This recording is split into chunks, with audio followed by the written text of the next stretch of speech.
il y a des rumeurs dans la presse israélienne sur une crise dans la haute technologie en Israël. En fait, les chiffres montrent qu'il n'en est rien.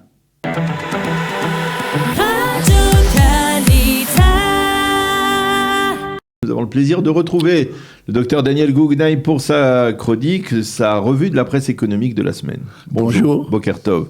Alors, bien entendu, impossible de ne pas parler du prix de l'essence, puisque le coup de marteau est tombé hier soir à minuit. L'essence a augmenté et on bat des records à 7 shekels 72 agorotes pour 1 litre d'essence.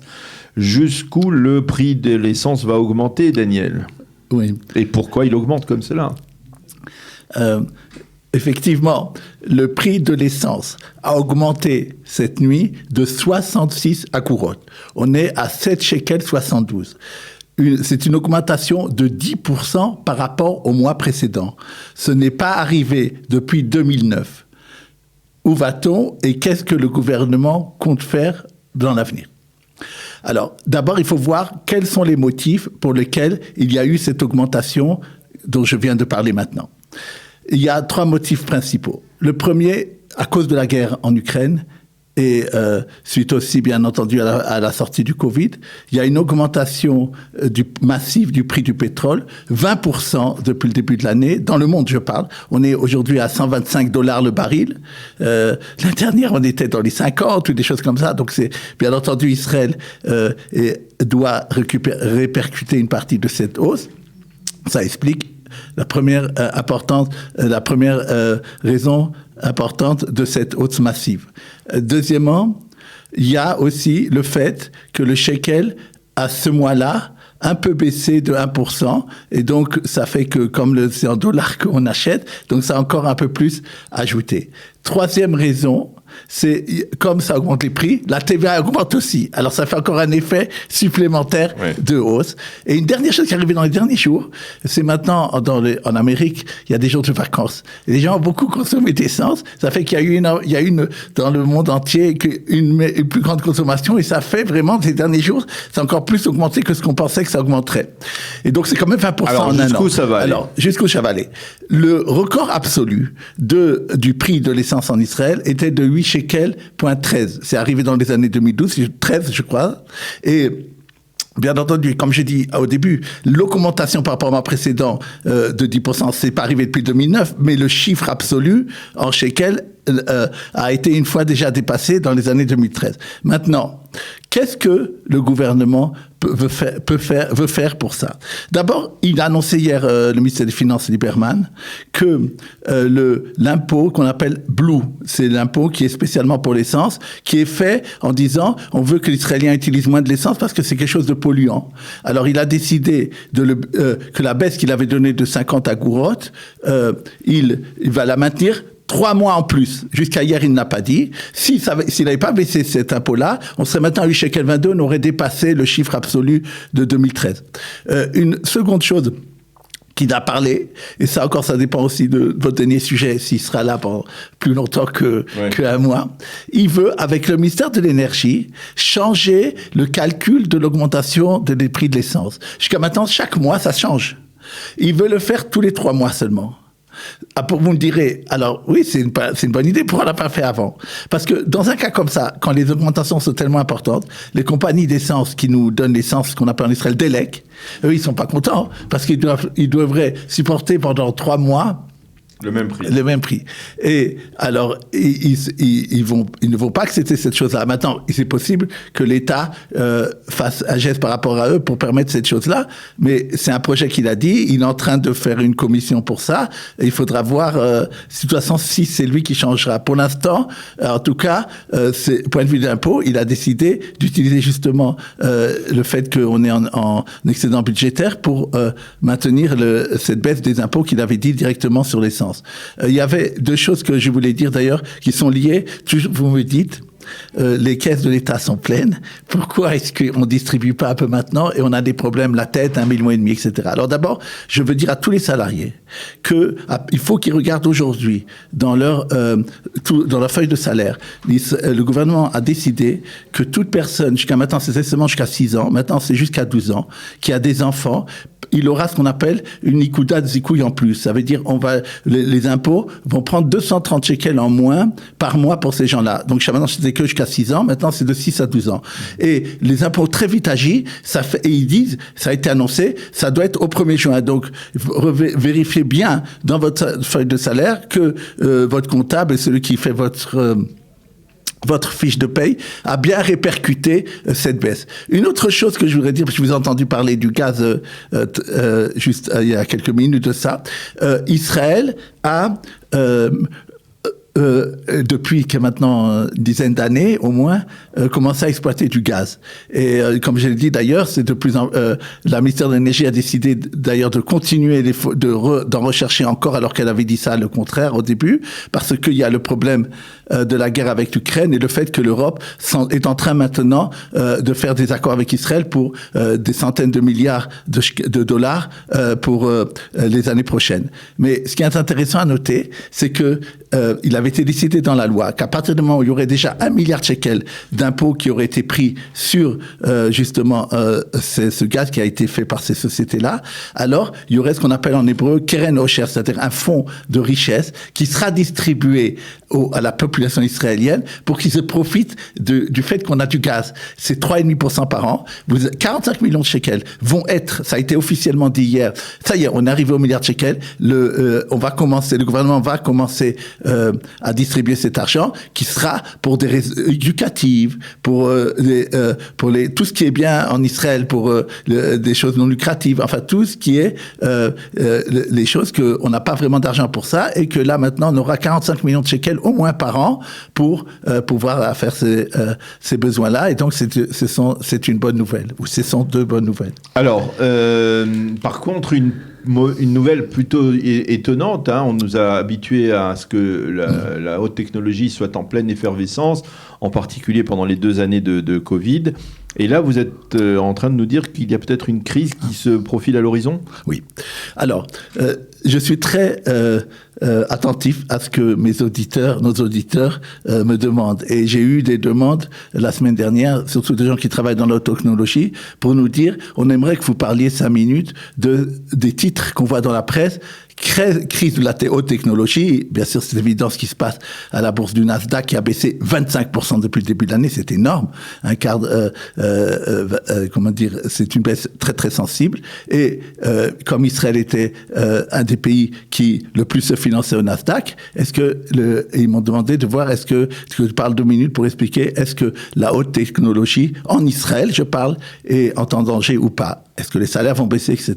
Alors c'est intéressant parce que il y avait dans Calcali cette semaine une interview du président, du PDG de la société Wiz. C'est une société qui fait du cyber, qui vaut 6 milliards de dollars, qui a levé des fonds, dont les investisseurs ont accepté de la noter à 6 milliards de dollars. Et alors il lui pose ces questions-là. Lui, il connaît. Alors il dit des choses très gentilles sur Israël. Il dit d'abord, sachez que en Israël, ceux qui travaillent, les employés qui travaillent en Israël, sont parmi les plus talentueux du monde. Et donc, il ne pense pas qu'il y aura une vraie crise dans la haute technologie en Israël. Il ajoute, bien entendu, que le cyber et les différentes choses que maintenant la haute technologie, ces dernières années, a produit, c'est évident que ça va devoir continuer à produire. Et donc, on ne pourra pas s'en passer. Et alors, il peut y avoir une crise passagère de difficultés d'avoir des fonds. Alors, mais lui, il dit que c'est pas quelque chose qui devrait marquer en Israël. Il dit d'abord, je crois, le salaire moyen dans la technologie est autour de 30 000 shekels. Il ne voit pas ça baisser. Il n'y a pas en Israël pour l'instant, de renvoi massif de gens de licenciement, comme on dit, voit des fois dans la presse des titres, dans les entreprises de haute technologie. Ce qu'il faut bien entendu dire, c'est qu'il est évident que dans les startups, on le dit pas chaque année, il y a ceux qui marchent et qu'on dit, et puis il y a ceux de toute façon qui s'éteignent. Alors c'est des choses qui arrivent toujours. Et là, c'est un peu plus compliqué. Il a dit sans doute qu'ils vont faire un peu plus d'économie. Dernier chiffre que je voudrais dire pour montrer qu'en vérité, il n'y a pas de crise en Israël. C'est au premier trimestre, les entreprises israéliennes ont, dans le domaine de la haute technologie, ont levé des fonds pour 8 milliards de dollars. Ah oui. Et ont fait des exits, c'est-à-dire qu'ils ont été vendus pour aussi 8 milliards de dollars. Ça fait 16 milliards en dessous. Si on compare toute l'année 2021, qui est une année exceptionnelle, toute l'année, on était à 28, un truc comme ça. Donc moins que moins qui sont multipliés par 4, on ne baisse pas vraiment le rythme. On augmente même. Et les chiffres pendant 2019, c'était 7-8 milliards. Donc ce qu'on a fait en un trimestre, on le faisait il y a 3 ans, toute l'année. Donc, on peut pas dire, j'ai pour ça encore une fois, on peut pas dire qu'il y a une vraie crise à ce niveau-là. Alors, une mise en garde que vous lancez concernant un promoteur israélien qui apparemment a été, en tout cas, sanctionné par le ministère de l'Habitation. Oui, tout à fait. Je pensais que c'est un sujet qui est important à apporter dans cette chronique. Parce que j'ai souvent des Olim Hadashim, et c'est normal, qui veulent acheter des maisons, et souvent, le prix des maisons en seconde main est tellement cher qu'ils acceptent d'acheter des projets auprès de promoteurs, ce qui est normal. Et bien entendu, je leur parle, je vérifie aussi, comme je peux, point de vue économique, bien entendu, ce qu'on leur propose, etc. Je leur explique les dangers qu'il y aurait économiques à ça, où ils s'entraînent, et qu'après, ils décident ce qu'ils veulent ou pas.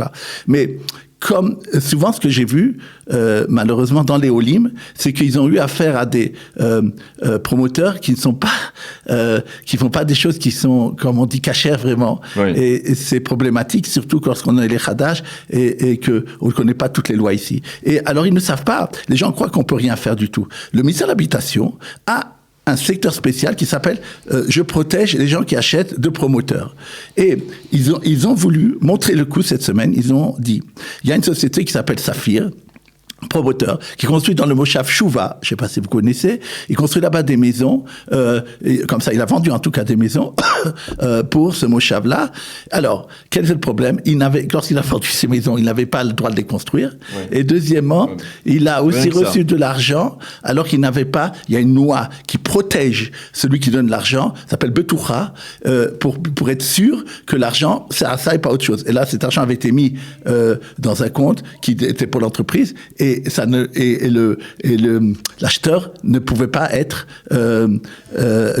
protégé comme il le fallait. Alors cette société a été condamnée à 250 millions de shekels. Voilà. Et surtout le ministère de l'Habitat a dit, je vous demande de ne plus acheter aucune maison pour l'instant de ce promoteur tant qu'il n'aura pas agi de façon différente. Et lui d'ailleurs son amende peut augmenter tant qu'il n'aura pas changé, modifié, arrangé ce qu'il avait fait de pas bien. Bon, ça c'est important de le dire. Donc ça s'appelle Saphir ou Saphir ? Saphir, voilà, bien mise en garde donc à ce sujet. Dernier sujet, puisque nous approchons de la fête de Shavuot, et bien ce sont les produits laitiers qui, je suppose, sont peut-être aussi en augmentation, comme la tendance générale, malgré la fête. Alors, j'ai intitulé « Changement dramatique dans le marché du lait ». Je vous pose une question. Quel est le fromage qui est le plus populaire en Israël ? Le Emek, je pense. Non, le cottage. Enfin, fromage pas jaune. Le cottage, d'accord. Le cottage qui était au cœur de la révolte économique et sociale de 2011, oui. Depuis le début de l'année, on a consommé moins de 5% en moins par rapport à la période précédente. Pourtant, le prix du cottage n'a pas augmenté. Hein. Oui, mais les consommateurs ont décidé et de façon sensible, baisse de 4% du lait qui est normal. C'est-à-dire, je parle des produits laitiers qui sont traditionnels, que ce soit du lait que vous connaissez quand vous buvez du lait, que ce soit les fromages comme vous venez de me parler, ou du fromage blanc. Tout ce qui est comme ça a baissé 2 fois plus que n'a baissé l'achat de consommation. Il est évident aussi que les gens ont un peu moins acheté au début de l'année. Il y a le problème du pouvoir d'achat dont on parle souvent ici, et dans tout le monde entier, ça se passe comme ça aussi. Mais spécialement, les laits traditionnels sont beaucoup moins achetés. Et qu'est-ce qui remplace ça? Ce qu'on appelle en hébreu les tachlifé chalav. Oui. Alors, c'est ce qui remplace un peu le lait. Palliatif. Les palliatifs. Alors, vous allez me dire, vous pensez au soja. Et le soja, pas tellement. Le lait de soja, justement, n'a pas tellement augmenté. On parle de 1-2%, c'est pas vraiment ça. Ce qui fait fureur, c'est le lait shkedim.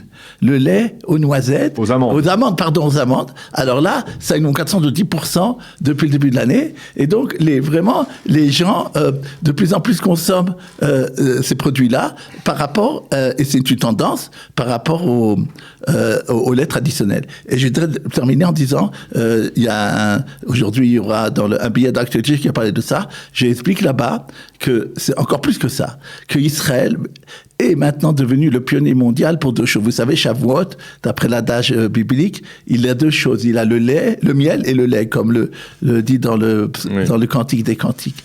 Et Israël, une entreprise qui s'appelle Bio Dvash, a première fois réussi à faire du miel sans les abeilles. Et elle a réussi à aussi avoir la patente, à être reconnue et à pouvoir maintenant le construire industriellement. Et ça, c'est le premier au monde. Et de la même façon pour le lait également, une autre société qui s'appelle Wilk, elle a fait ça pour le lait. Et également, c'est la première chose au monde, ce sont des marchés énormes que ces entreprises vont avoir dans les prochaines années. Et surtout, de façon globale, au-delà de ça, je voudrais une dernière chose, c'est que la viande, au niveau de ce qu'on appelle food technology, généralement de la nouvelle technologie de la nourriture. Donc justement, ça revient aux technologies qu'on a dit. Il y a maintenant des entreprises, 36% des investissements mondiaux, c'est énorme, sont en Israël pour créer la viande qui va remplacer dans plusieurs années notre viande actuelle, qui sera plus vraiment de la viande, comme vous savez, et qui va résoudre aussi sans doute les problèmes écologiques. Ce sont des marchés de 100 milliards de dollars et Israël est le pionnier mondial aussi dans ces secteurs-là.